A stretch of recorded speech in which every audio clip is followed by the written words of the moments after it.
Welcome back to Movie Draft House. I'm your host, Mark, joined by co-host Jeff. The spooky season is upon us, and it's spooky with a twist in that we're going to keep doing our theme and do spooky movies throughout October. So it's going to be a challenge, but I think I'm up for it. Are you up for it? It will be a challenge, but I do think I can find something that'll fit the theme of scary, but 1 degree of separation. Yeah, I ran across some movies we had seen before in my attempts at finding a scary movie. If you remember that werewolf movie with Christina Ricci. Yep. She was... Wasn't 1 scary. degree of separation. Judy Greer. Yeah, but it's at least spooky atmosphere. I can't, horror adjacent. Give me a break here. Yeah. No. But I can. Jeff, tell them what we watched this week. Well, this week, if you don't know, our theme for the year is 1 degree of separation, and we're doing scary movies here in October. And Mark, just through sheer genius or accident, has selected this week's film, the 2018 version of Halloween. Came out in 2018, as I said. It's rated R, runs for 1:46, and stars Jamie Lee Curtis, Judy Greer. Those are your big names there. It is directed by David Gordon Green, and John Carpenter has a writing credit, as well as Deborah Hill and Jeff Fradley. There are a few more writers that may come up as we dig deeper. Yeah, so you are the Michael Myers fan of the two of us. That's strong. I'm a Jason Voorhees guy mostly. Yeah. Michael Myers has always been sort of on the outside of what I tend to like. It started before my time, right? Mm-hmm. Whereas Jason hit me right in the wheelhouse, and so I've always kind of preferred had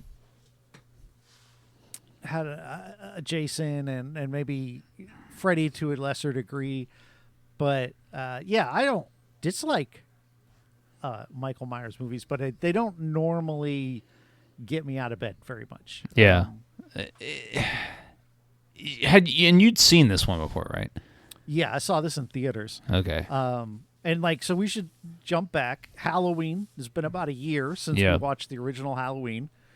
Terrible movie, by the way. Listen, we understand. Well, maybe I don't want to speak for you, but I understand it's a classic. It sort of invented a genre. Yeah. But it is plodding and slow, and it's honestly not that enjoyable to watch. It's just watching people babysit, and I mean, it's got that chilling score, right? And we talked about it at the time that the score, an iconic score, in this film or in the Michael Myers filmography, it's. Honestly, and when we reviewed Halloween, I think I said it, but the score was scarier than Michael Myers. I think you did say that. Yeah, that sounds familiar. And so, and that's not good to say about your movie that's about a serial killer, but it is iconic. It did establish kind of a genre, the slasher horror movie genre, and so it is to be. It is a movie to be talked about. It's not in my opinion, not a good movie, but it is a movie that established a genre. And I mean, what was the year it came out? 78? Yeah, that sounds about right. I mean, so we're talking 40, almost 50 years later. 78. They're still making Halloween films. So, so the character of Michael Myers is very iconic. I mean, the movies are called Halloween. You watch them at Halloween. They come out around Halloween. It's kind of a staple of the fall season. And, I had never seen this movie, but I will, you could stop this podcast right now and I would give you my recommendation, is because it's 10 times better than the original. And it's simply, I base that off of, there's a ton more killing. Right. And so it's bloodier. Yes. I think that, in my opinion, Laurie Strode is a much more interesting character in this film, as well as her family.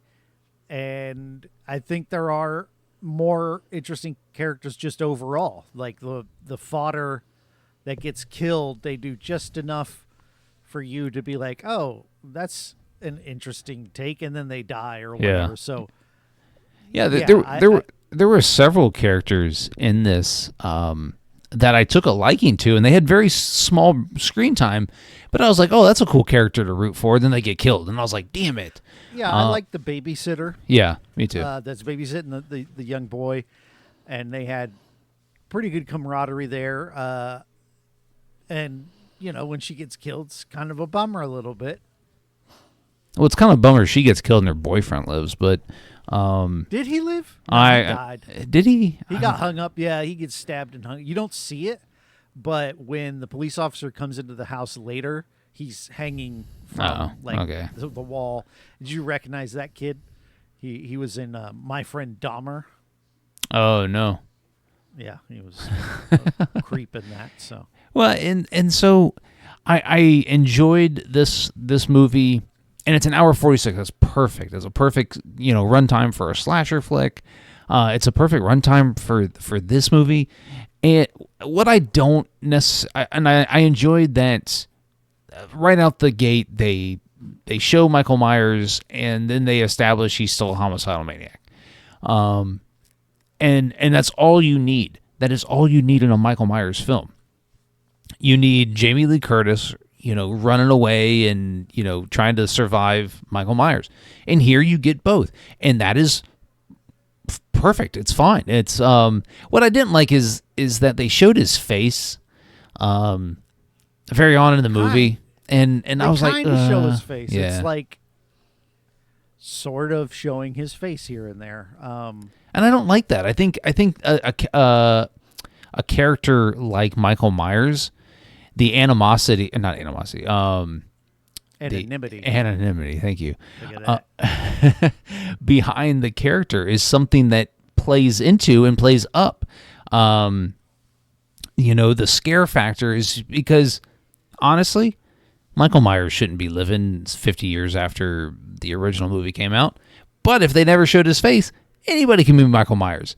And that's kind of the Ghostface Killer mantra with the Scream films and all that. But I do think that there's some this just like aura about the character of Michael Myers to where, like, if they didn't show his face at the end of the original, didn't they show this face at the end of the original? I think they did. Nope.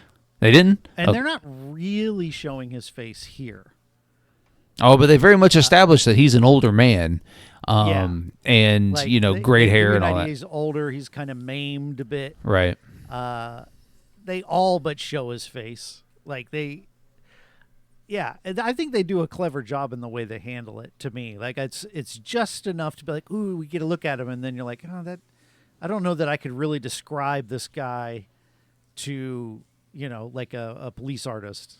I mean, he's older white male, shaved head, I guess, is all I could really give you. Yeah.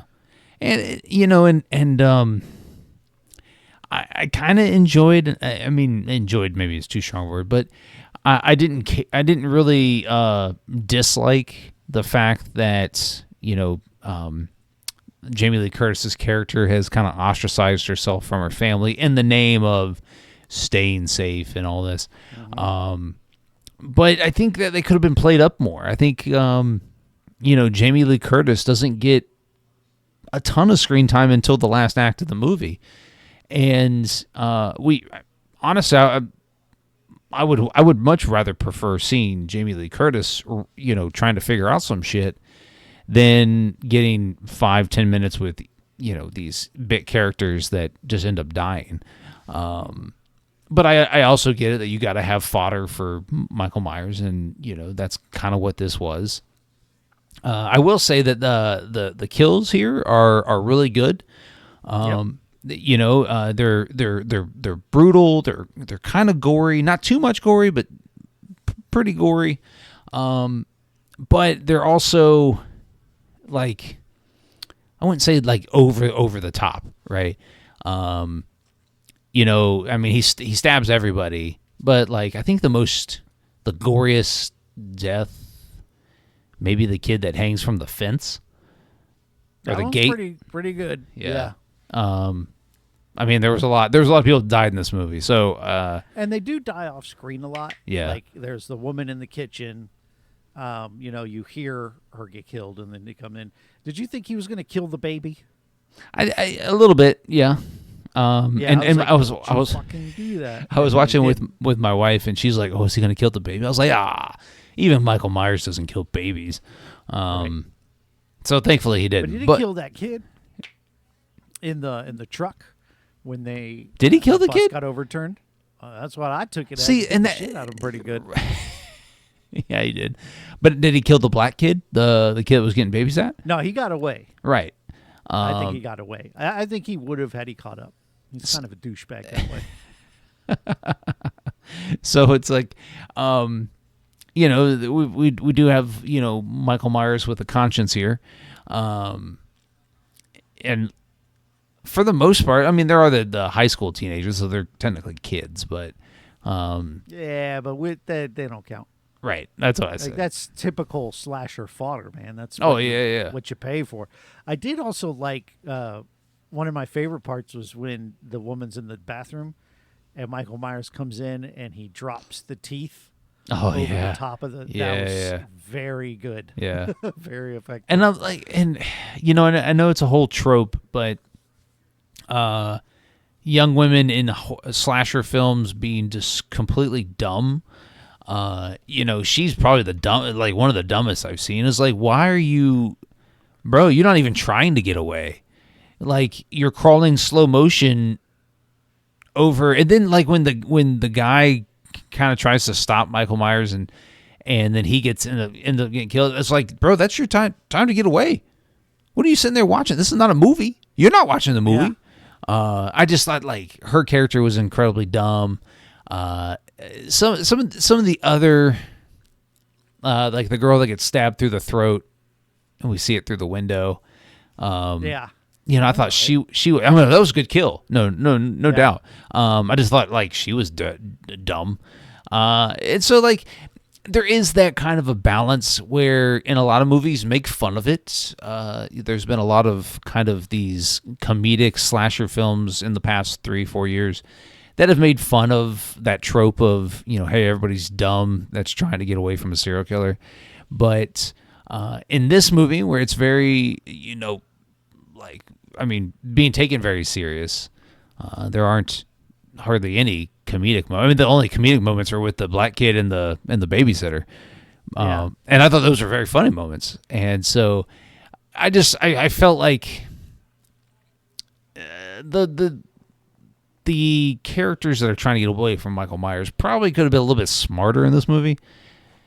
Just simply because the movie's right. But the movie is, it's being portrayed as a smarter slasher. They're not film. Trying to be the Babadook. No, and I get that. This is a very Michael Myers movie. This is, I think, the third Halloween film I've seen, and it's by far the goriest or the most the brutal other one. I mean, I know you've seen. I saw Halloween. One of the sequels to in the 80s. Oh, okay. I don't remember which one it was, but I've seen it, and it was terrible too. But this movie is a good representation of what you want a slasher film to be. I didn't like the kid in the truck and his dad, and the kid's kind of pleading, I don't want to go hunting, I want to go dancing. Yeah, that was interesting. I want to dance. And I'm like, this is a weird conversation. Its own plot for a movie. Like you feel like that's the kid. He's like, Dad, I'm gonna go dance. No, you're not, son. You're gonna be a hunter. And he just dreams of dancing. But sadly for him, he gets intercepted. All right. By Michael Myers. But I mean, I did think that, like, in that moment, I was like, oh, they're gonna make this dad out to be kind of like a bigot or whatever. But he was just like, what do you see in this dancing? Why can't you dance? You know, like he's kind of trying to like ask the kid, hey, why do you like dance? So he's trying to be, an understanding parental figure, I guess. But he just comes across as very.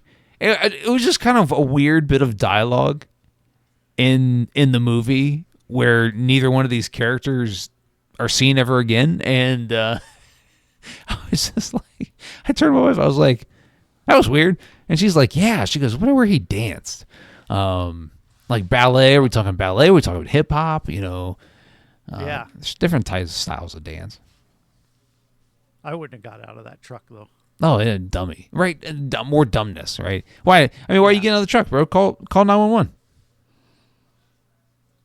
That's what I would have done. Actually, I would have turned around and left. You know what? Not my business. And then I'd call 911, but it would have been anonymous. Let's say, yeah, my name is Mark, and then I give your address. Yeah. And then I'd sell them out. Yeah. Gonna send old Michael Myers after my ass. Yeah. That's fucked up. Well, you're armed. I am armed. That don't mean I want a serial killer trying to come in my house. Well, Listen, especially one like Michael Myers, where like, bro, I mean, it took every ounce of all of them to kill that dude. I mean, it took him like blowing the house up to kill that man. And he's not dead. And he's not dead. dead. There are sequels, right? But he actually gets more invincible in the next movie. I didn't like the next movie, and then the third movie was total. But yeah, it was bad. And that's so weird. And I get it. Most sequels are not good, is because they try to reinvent what made the first one good. But like, you look at the IMDb scores and the Rotten Tomato reviews, and I haven't seen Halloween Kills and Halloween Ends, but they're terrible. Like, they're bad. The reviews for those movies are bad. Yeah. But like, for whatever reason, this movie people liked. People, thought it was really good. They wanted it was just a traditional slasher, and Halloween Kills is kind of traditional slasher, but there were problems with like some of it. Like, there was a moment where they had Michael Myers dead to rights in the sequel. Yeah. And they just didn't finish him. Right. Like, and it was like, why? It was one of those moments when you're in the theater, you're like, why wouldn't you finish this? What are you doing? And it just kind of took me out of it. And then the third one just goes off the rails. It just doesn't make any sense. Well, sometimes off the rails is okay. It's not fun off the rails. Okay. Like, this is barely a Halloween movie off the rails. I mean, what is the plot? Obviously Michael Myers. I don't know. But... Like, people start getting possessed by Mike Myers as opposed to being Mike Myers. And, like, I think it's like maybe some sort of homage to Halloween 3, which doesn't have anything to do with Mike Myers. And so I think maybe they're trying to play into that a bit, but I didn't get it. I'll openly admit to not getting it. It didn't get it. A Halloween movie that goes over your head. It's interesting. Yeah. Or maybe through it. Ooh. Over it seems like I'm giving it a lot of credit. Hey, I feel like they didn't know what they were making. The guy that directed these movies, and he directed the same director for Halloween, the movie we're talking about, and the two sequels, same guy. So he directed all three of them. So it's kind of odd that you get the same director for a franchise of movies, and only one of them hits. It's just, it's interesting. But the same guy did direct 11 episodes of The Righteous Gemstones. That's good. It's a good show. So, well, but part of it is that Danny McBride has a writing credit on this. Oh, yeah. Wait, he has a writing credit on what? On Halloween. Does he really? Yeah, like, not if you look at writers, but if you drill down. Yeah. And it's even in the opening crawl. That's interesting. He has a writing credit. Yeah. See that? So okay, so that makes a little more sense. That may come back to us. The Righteous Gemstones, created by Danny McBride and written a ton. I think he wrote most episodes. I'm sure he wrote a good bit of it. Yeah, and he's directed a good bit of it too.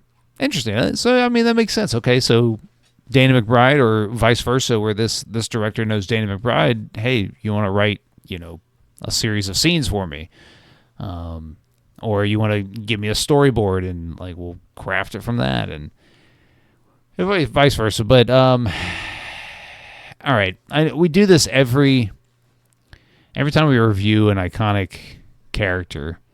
Mm-hmm.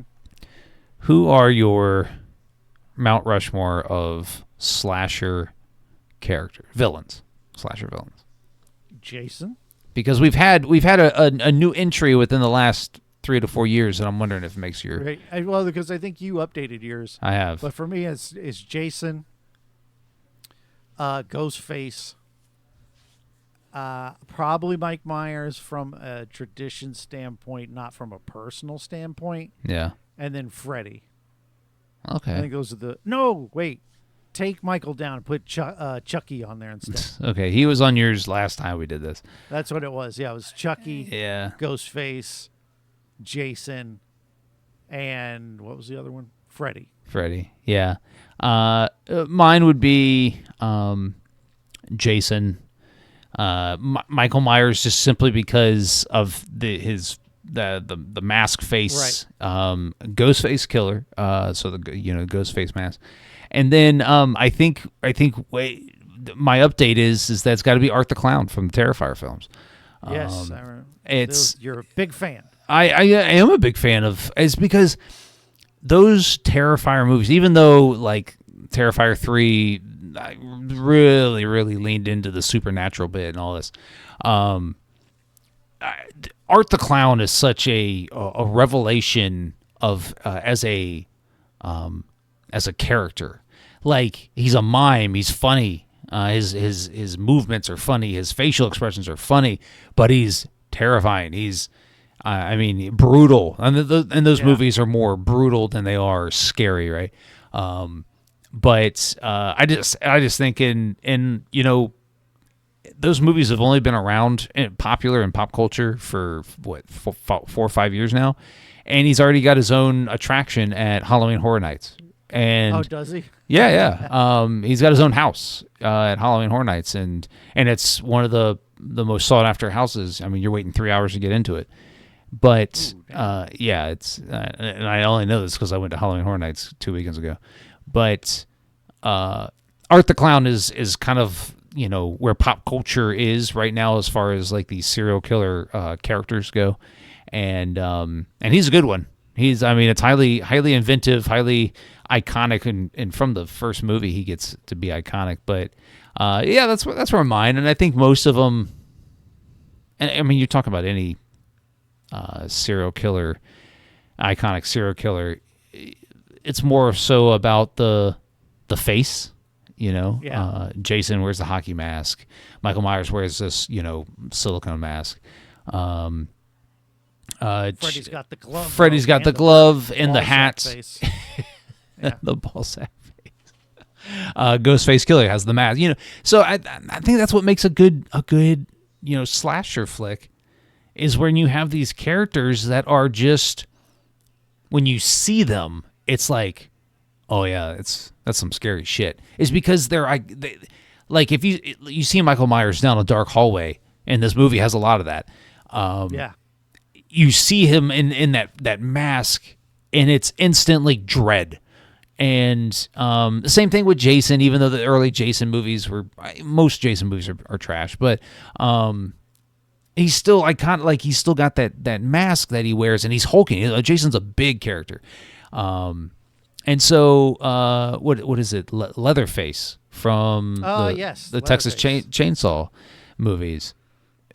Again, mask that is creepy and crazy and stands out. Yeah, made out of flesh.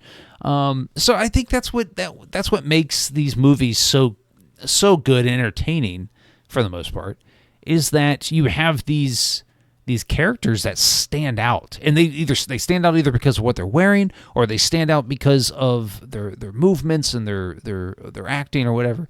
I tell you what, I'm always kind of disappointed, but like dumbfounded at the end of Scream movies, where I'm like, oh, you're the killer, you know. Yeah.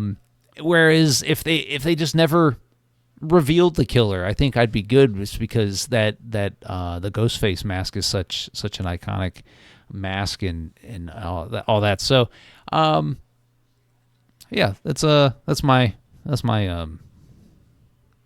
what you call it? I'm fine if they keep revealing it, but I just like the last movie. I was just hoping it was going to be Stu Macher. The why can't I think of his name? I know you're talking about the actor's name. Shaggy. Oh, what is his name? It's gone. I can see his face. He's supposed to be in the next Scream movie. I hope so. I miss him. What is his name? His name is Dewey Cox. No, I'm just kidding.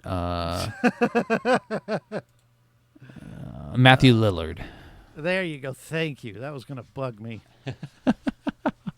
Bring Jamie Kennedy back. Well, yeah. Maybe Zombie. What if he just... Zombie Ghostface killer. That'd be cool. Although I don't like it, and the Terrifier turned into this. I don't like the leaning into the kind of the, and even though zombies aren't supernatural, but I don't like in the Jason movies, you know, dove into this. The Michael Myers movies kind of dove into this. Is when these movies turn to supernatural elements instead of just making the main character scary. You definitely won't like Halloween Ends then. I have no desire to watch it, but don't. It's a waste of time. But like the first Terrifier movie to the second one, even though I did like the second one, is because it was very funny. The first one is very grunge and just dirty, and like it's smaller scale, it's lower budget, and so they really couldn't do supernatural stuff, is because they didn't have the effects to do it, and so that made the movie scarier to me, is because he's just a homicidal maniac. In Terrifier 2 and 3, you know, the supernatural, he's actually a demon, and so that kind of cheapens the slasher aspect of this, even though Art the Clown does kill a lot of people in all of his movies. I just don't think it's as scary. Like Terrifier 3 is more comedic and like just gore porn watching than anything else. Even though I still think, like, you know, you're watching that to see how they top the last movie's deaths. Exactly. But I could have done without Terrifier 3. There you have it. Terrifier review to go on top of your Halloween review. Anyway, Jeff, do you recommend Halloween from 2018? As it is probably the best Halloween film, IMO, as someone who's not a hardcore fan of Halloween, I do recommend it. I think it is, especially the ending, is really satisfying. Like Jamie Lee Curtis is always amazing anyway, but to see her kind of become the badass and do the cool shit, I really enjoy the ending. Like the last 20 minutes kind of makes this film go beyond just being okay to being pretty great. Yeah. Yeah, I agree. I will give this my recommendation, and largely it's because it's a good slasher flick. It's a good. This is what the first film, in my opinion, the OG Halloween should have been. And I get that, you know, 1978 is a different time than 2018, but this movie recognizes what a slasher flick in 2018 can be, and absolutely delivers on that. And you know, Jamie Lee Curtis is great in it. I do wish we had gotten more Will Patton. I'm a big Will Patton fan. I think he's just kind of a, you know, homely dude that plays a lot of good guy characters. Homely, damn. What a way to say he's ugly. He's just kind of your every guy. But yeah, I give it my recommendation, and I think that's probably how you describe me. I podcast with this homely guy. Looks like shit most of the time. Listen, since you got your hair cut, man, you've been clean cut. Man, you've been looking good. I appreciate your dishonesty. Hey, you watching on the YouTube, man? Drop a comment. Tell Jeff how good he looks. Jeff, what are we watching next week? So like we said, we're gonna try to keep it spooky, try to keep it scary, and I tipped my hand a little bit. Danny McBride does have a writing credit on Halloween 2018, and he also starred in a horror movie from 2017 in one of horror's most prolific franchises. Maybe one day we'll get to it on All Things Being Sequel, but in 2017 he was in a film called Alien Covenant. It stars Michael Fassbender and Danny McBride. I'm not familiar with most of the rest of the cast, but it is directed by Ridley Scott, and it is a blind spot. I've seen most Alien films, but for some reason, Covenant, I just missed out on it. I'm pretty sure I've seen this, but I don't remember a whole lot about it. Romulus is really good, which is the most recent one. I don't know if you saw Romulus. Romulus is good. Romulus is good. And that's, I think Romulus is more of a traditional horror film than Covenant will end up being. You haven't seen Covenant, right? Correct. Okay. Yeah, I'm interested to watch it again and get your thoughts. I mean, it's directed by Ridley Scott, and it's got an A-list cast, so I'm pretty sure hopefully it gives you something to work with. Oh, for sure, for 100%. Yeah. I mean, Billy Crudup. We've got. Well, we haven't done Ridley Scott yet. I thought we had, but we haven't. That's good. That's good to know too. Because while we did watch Gladiator II, which was directed by Ridley Scott, we didn't use him. We didn't connect to it right. or away from it with Ridley Scott. So, still an option. He is an option. You know what else is an option? I would just challenge you not to pick another Alien movie, but it's up to you. It's low hanging fruit. Right. It's a lot easier to just Michael Fassbender. We'll watch Prometheus. Right. I don't want to watch Prometheus. But another option for all you watching out there on the YouTube is to hit the subscribe button when it pops up, so you miss any future content right here in the podcast.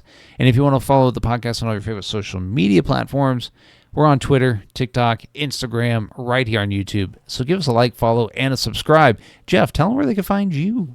You can check out my other podcast. It's called Chronologically. We're currently going through the films based on the works of Stephen King, specifically those that took place, that came out in the 90s. And also my other podcast, All Things Being Sequel. We're looking at the Critters films, movies that both Mark and I love very, very much. Right, Mark? Critters 2, man. All time. Critters 2. All-timer. Got to get your ass down to the hungry heifer. Jeff, any final words? No.